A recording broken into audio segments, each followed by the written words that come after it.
What's up, guys? It's Captain Production 72, and I want to wish you all a happy Halloween. Welcome to my Halloween special, which is something I don't think I've done before. I checked, I couldn't find anything. And I want to kickstart this by saying that, from now on Halloween, I'm going to have a video coming up based off a kind of, scary Lego theme or, something that's kind of, meant to have that vibe. And we're starting this off with a bang. One of my favorite sets. It's a set I only recently got from the last month and a half, but it's a set I always looked at for years and thought, this is cool. It's a set the Lego community kind of likes to modify and take the layout of, but this is the Monster Fighters set 10228 Haunted Mansion, and this thing is cool. This is a really big set. This one gives off, it's UCS type size. It makes me think of Lego modulars, and this is one of the biggest sets we've done in a while. It's a pretty cool set, released all the way back in 2012. For those who don't know, Monster Fighters was a theme back then. It started in kind of mid-2012, and unfortunately only got really one wave of sets. You got a main wave, and then this set here, I own this, and I actually, ironically enough, I own one of the smallest sets in it.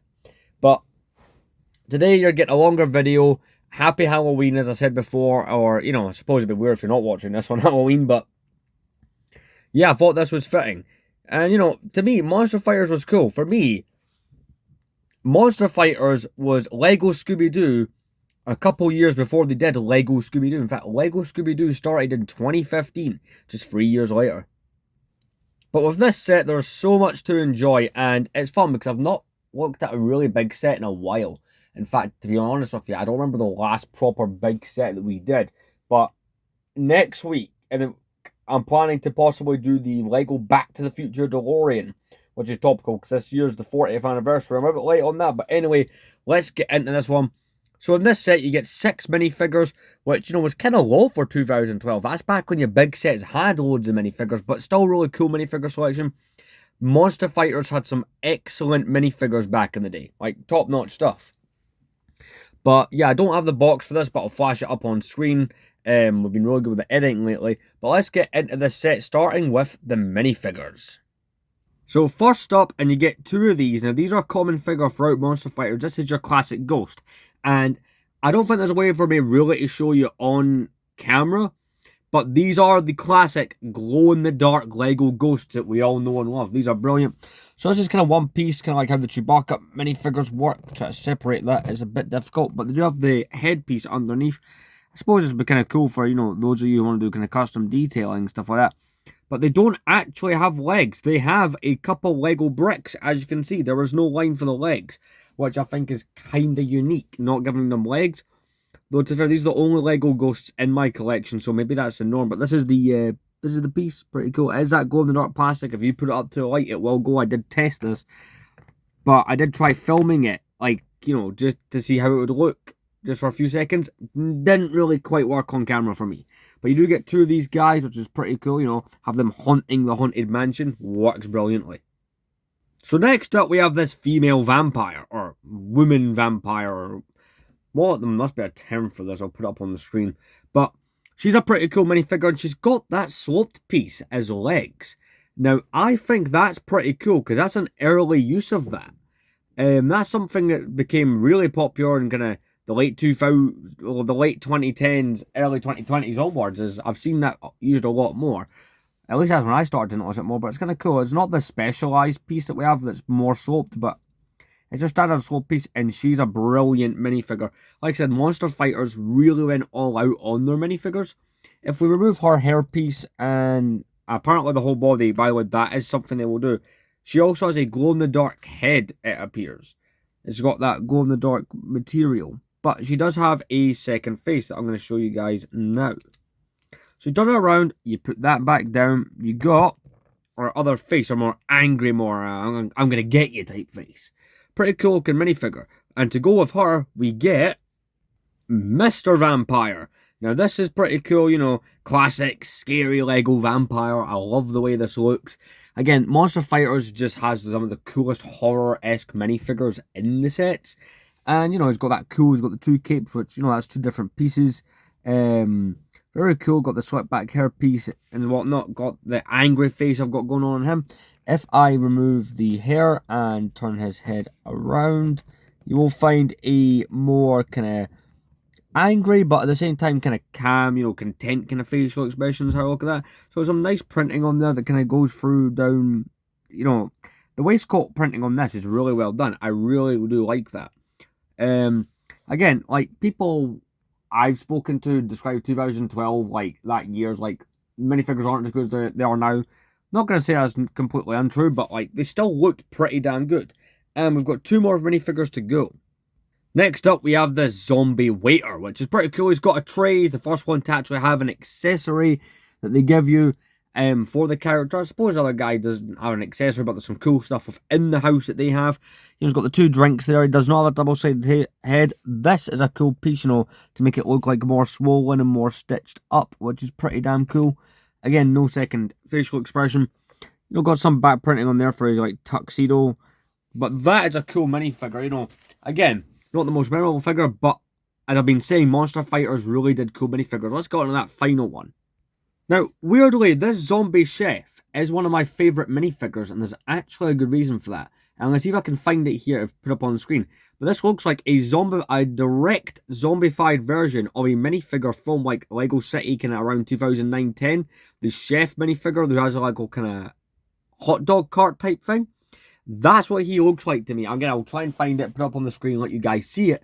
But I think that's pretty cool they did that. There's a few minifigures in Monster Fighters that just look like regular kind of people from Lego City who got turned into kind of, evil creatures. But really cool minifigure indeed. That head was used in some other minifigures throughout Monster Fighters.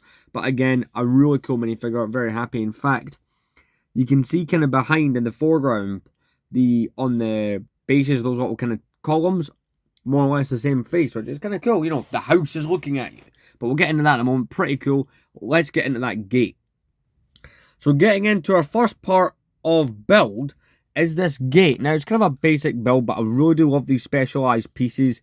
You can swing those open there, I suppose only minifigures are really going to get fit through there. You're not going to get a vehicle that's like a Lego motorbike through their micro-sized car maybe. We've got these nice pieces here that look like kind of pirate ship pieces. Got a very strong build here. Very happy with this. It's not the centerpiece, but it just adds to it. But like I said, there's not too much to talk about with that. But let's get into the house because there's some cool points to make about this house. So I had to come out quite a bit for this shot. But there's one thing that comes to mind when I immediately look at this house. I think of the house from the movie Cycle, which I'll prop a picture of here. It's a really cool house. It's just, I've seen images on places like Reddit and whatnot. I think you'll find it on Pinterest as well. There's places where I've seen these. As people have taken the exact build of this house, but done it as if to not look dilapidated, have all the shutters on, not have the wood crossing over the windows and stuff. And it looks pretty cool. Now, with this house, there's a lot to get in on. So what we're going to do is, I am going to do it kind of each side of the house, starting from the bottom and going up to the top on the outside, and then the inside we'll do it floor by floor is kind of how I'm looking to do it, because again, there's a lot of detail. So let's get up close and start with the front of the house. So at the front of the house here, it's pretty cool. We've got a little porch. You can immediately see that the steps at the front are meant to look dilapidated. And of course, we got those pretty cool faces on the columns, which I like. Like, they could have just not given them the green eyes and could have looked like carvings, but they look alive. And I think that is pretty damn cool that they went with that direction. You've got some dead brush kind of over here. It's kind of not matching. Things are just broken. You got a door there, which I suppose you could try to open. Not easily, at least. Probably easier to open from the inside. And of course, that is an entranceway into the inside. The inside looks pretty crazy from this angle.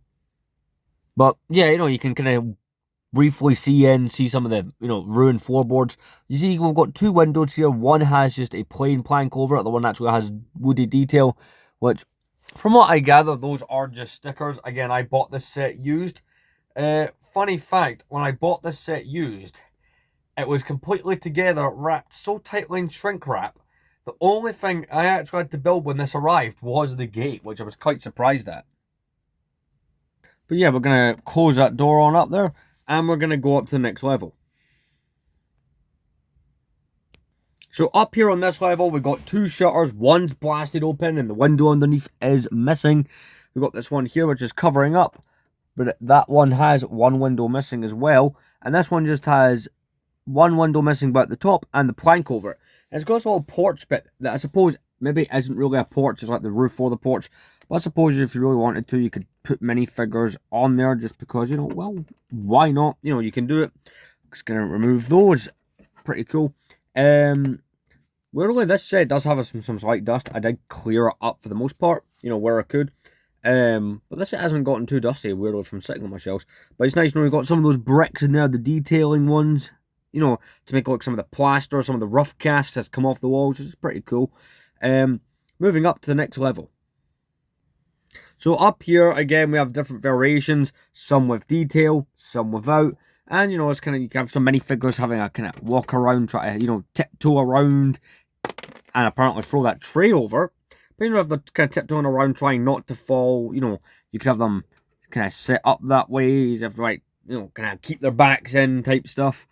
And, you know, more of those detailing bricks. The shaping of this house is just absolutely brilliant. It's one of the many reasons I like it. And, you know, that's kind of like the main kind of frontage of the house. Going up, you would have, you know, the big tower part, which we will show last, along with the roof. Let's start to the right-hand side and see what we got. But the front of this set is pretty damn cool. It has a presence. So for this side, I've stayed mostly zoomed out, mostly because, you know, there's not too much to show. So we do have two windows here, well, three, including this one, up the top. But we'll get to that in a moment. We'll come in here a bit. You've got more of these bricks make it look dilapidated. Now, the reason there's the split there is, you know, this is where it would open, but we'll get into that later on in the review. Got a variation, you know, got some stickers on these windows, which is pretty cool, you know, make them look even more ruined. Some of them stickers look like bats, some of them look like cobwebs. There's a good variation going on there. Got a shutter there. And we do have this door, which, again, I bet you I cannot open successfully. Yeah, these are... they are not entirely easy to open. Probably easier to open from the inside. But you get more crack steps. There's another entrance, like side entrance to the house. Coming up, I'm just going to move this forward. We have more of the same deal, more of a slope going on. Of course, this is up the top. Again, like I said, you could put a minifigure, you know, like that if you really wanted to. It is an option. It's a weird option, but you can do it. Again, there's not too much for these parts, you know. If you really want to get creative, you probably have a minifigure kind of hanging off of these parts here. You know, like this. And apparently drop them because it's, you know, that's what you're meant to do. You know, that's as Lego intended. But again, up you can see more detailed parts over there. I can't remember the exact name of those pieces, but those are, I remember, those pieces started to come out around this time and they're brilliant. But, you know, have a minifigure hanging off for dear life there if you really want to. I don't know. And take him off. Let's look at the back side of the building. So, I don't feel I need to show you the back in depth. I mean, you've got more of those parts there to make it look like the rough cast come off. You've got the three windows. There's one up the top here with just a plank over it. These two are more exposed with the broken window at the bottom. Got those window ledges. You could hang a figure off of there again if you wanted to. Again, not too much else to show. And I'll just turn it around to this side on camera. But you've got a really well detailed chimney, which is brilliant. Again, you've got your windows, kind of same variations. That is brilliant. I love that chimney. And actually, the hinge for opening it, as you can see, is on the chimney, which is a really cool feature. I really like how that works. You know, you've got this little bit sticking out. You know, as if it's meant to be, you know, not really sure what you call that. It does seem to be... Okay, maybe that's a feature I've forgotten about, because it seems to be pushing something on the inside. Alright. I'm quite an idiot. But yeah, it's pretty cool. Now, we're going to show you guys the roof. So, 1 second. So up here you got this main kind of tower part, you got a bat on there, which is pretty cool. And you got this really nice sizable area, you know, you could definitely, you know, take and apparently have minifigures fall down. But, you know, you got these kind of decent-ish railings up here. They're not the greatest, but again, this house is meant to look dilapidated, you know. You could have your ghosts kind of flying around up here, you know. Take a ghost, put it up there, kind of, you know, have that going on. That's not too bad, you know, for display. I personally keep the ghosts kind of hanging onto the railings if they're kind of shooting around the place. Is how I display it on my shelf. But it's really well done, really good, decent enough. But there's one main feature this has, and let's show it off because it's my favourite thing this thing does.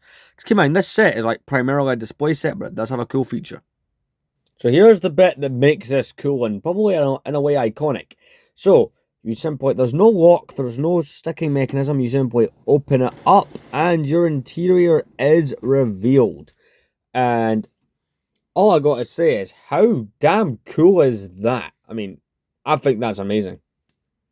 But as you can see, it's got a really well done interior. 3 floors to check out. So we're going to check it out a floor at a time, show the features, because there's a couple, show the really cool hidden stuff within this, because it also has that. So let's start with that ground floor where you walk in. So starting off in this room here, it's pretty cool. You got, again, the floorboards. This is where you walk in at the front of the house that we kind of briefly saw earlier. You got those wooden stairs. Now, they are not, you know, the stair piece that you would think of Lego City, that long kind of piece that like the police station sets and whatnot have. That is just regular Lego bricks stacked on top of each other. You know, 2x4s, which is kind of cool, you know, the basic look of it. You got kind of the floors a bit kind of lumpy here. You got this fireplace with a bottle on top, which is kind of meant to be like a ship in a bottle. That swings out, which is pretty cool. Got a really nice fireplace going. There's pieces that, there's hidden stuff all over the place. So here we have a record, which is I can probably falling off from the top floor, but it's, we do have a, you know, kind of old school vinyl player up the top. We'll show you guys soon.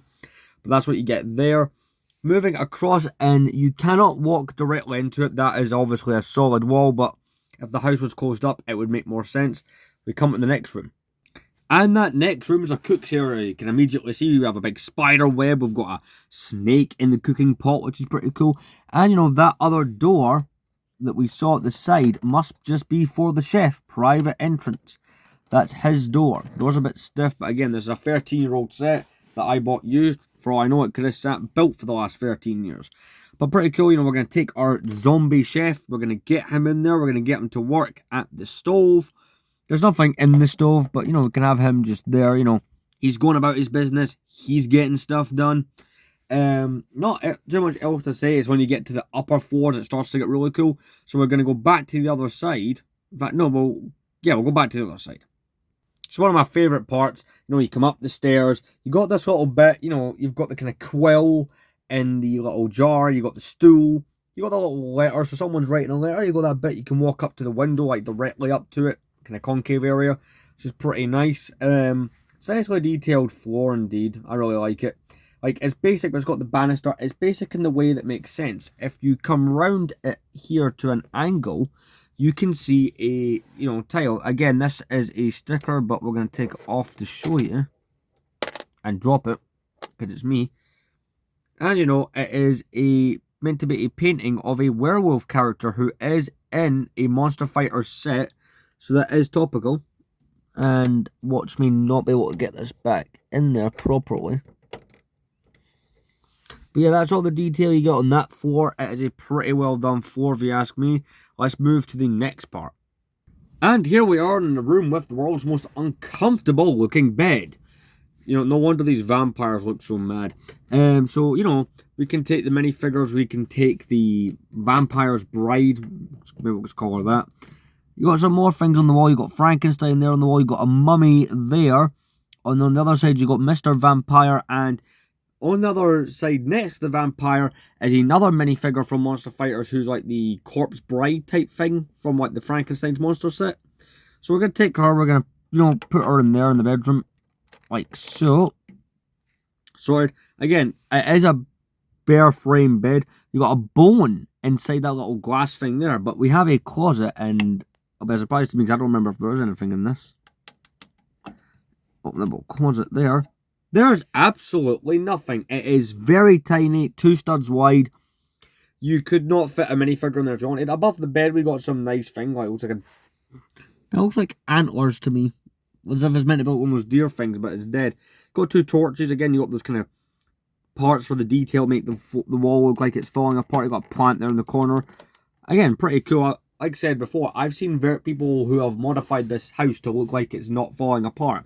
Let's get on to that top and final floor where some of the really cool stuff is. So here we are on the next floor up, which is the attic. And I've kept the camera zoomed out to show you a feature. So we have this ladder here that we can drop down. Now that thing I pushed in earlier is technically a little pin, you know, to keep that in. You push that out and, you know, you can drop the attic thing down like so. The attic ladder, why I call it the attic thing, I will never know. And it goes down like so. And, you know, as you can see, it's fully extendable. I can put my fingers there. Works just fine. So we got some details up in the attic. Let's get closer and have a look at those. So obviously they kind of do it to make it look like the ceiling is lower down. You've got a big kind of barrel crate that's half open, like a big kind of tub. You've got this little glass jar here. You've got a crate with inside it is a top hat in case a vampire feels like going out in town.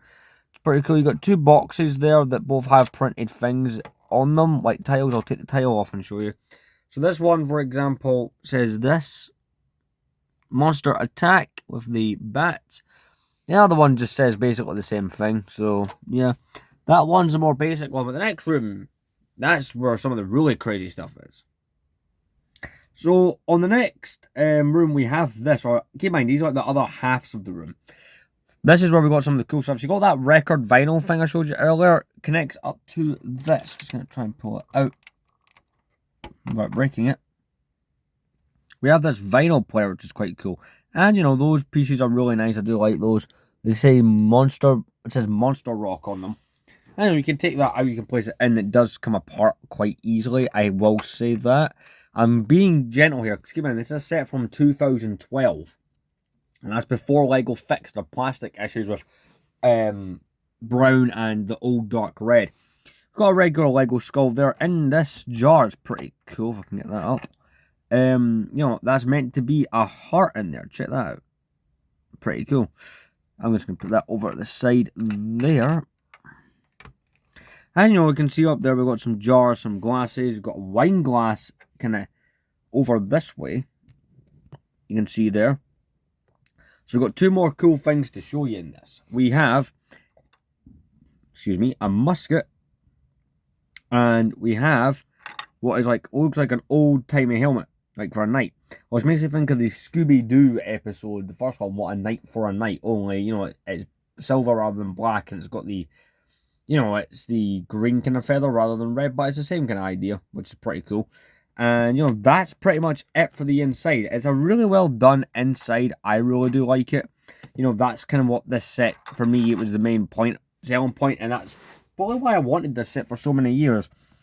And it's one of these sets that reaches my expectations really well. But, you know, we've got plenty of room for minifigures. You know, you can have the whole thing laid out. You know, let's have an example of that.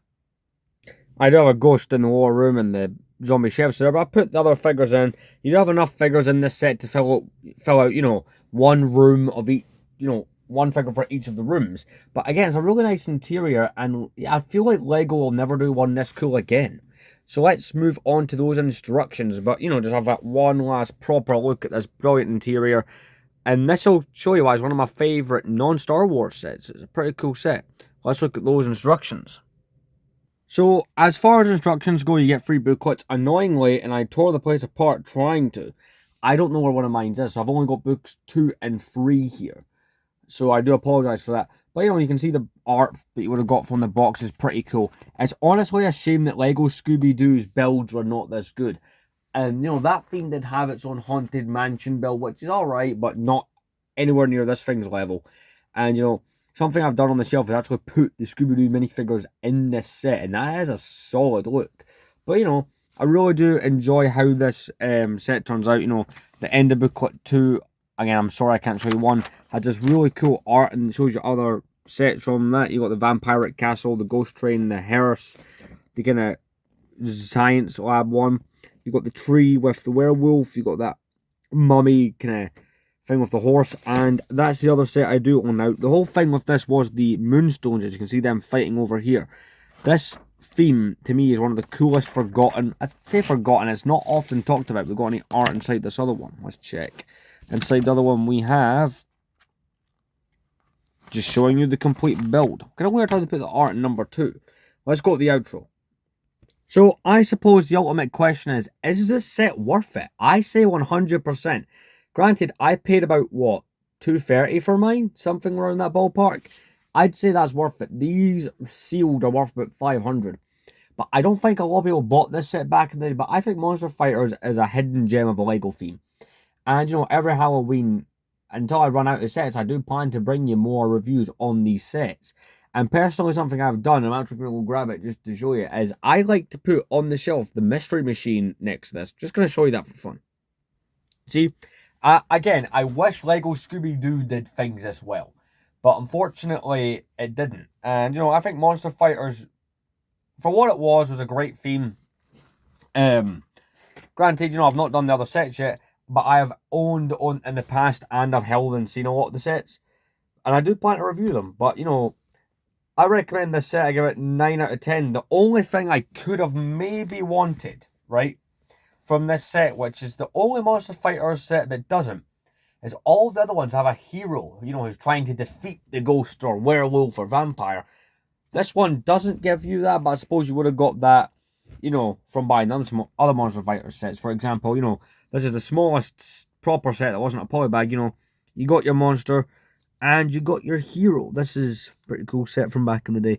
But anyway, thank you very much for watching. Again, happy Halloween to all of you watching. I've enjoyed making this video. It's been a lot of fun. It's a set I've had sitting around for probably about 2 months that I've really wanted to have some fun with. Thank you very much for watching, and I'll see you in the next one.